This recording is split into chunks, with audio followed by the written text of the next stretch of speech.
KP சாரோட work பண்ணியிருந்தீங்கன்னு சொல்லியிருந்தீங்க. அப்போ வந்து ஒரு தவிர்க்க முடியாத காரணத்தினால உங்களோட ஃபுட்டேஜ வந்து அவரு டெலீட் ம், பண்ணக்கூடிய சூழ்நிலை. ம், அந்த ம். மெமரீஸ பத்தி சொல்லுங்க. ஜாதி மல்லி படத்துல தான் நான் ஃபர்ஸ்ட்டு அவரோட டைரக்ஷன்ல பண்றேன் படம். கேபி சார் ஒரு நாள் திடீர்னு எனக்கு ஃபோன் வந்துச்சு. சார் அவருங்க நான் கேபி பேசுறேம்மா. சார் சொல்லுங்க சார் அப்படின்னு. இல்ல இந்த மாதிரி ம் அ ஃபுட்டேஜ் காரணமா உன் சீன்ஸ்லாம் கொஞ்சம் எடுக்க வேண்டியதா போச்சும்மா. தப்பா எடுத்துக்காத அப்படின்னாரு. எனக்கு அப்படியே ஒரு நிமிஷம் பேச்சே வரல. என்னம்மா அப்படின்னாரு. இல்ல சார் பரவால்ல சார் உங்ககிட்ட உங்க கூட ஆக்ட் பண்ணதுக்கே பெரிய விஷயம் சார். அதனால அதுவே பெரிய பாக்கியம். பரவால்ல சார் இருக்கட்டும் அப்படின்னு. படத்துல பார்த்து நானு அழுதுட்டேன் நானு. ஒண்ணு கூட வரல.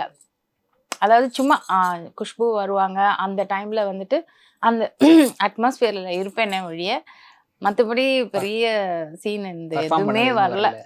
எல்லாம் எடுத்தாரு. ஆனா வரல.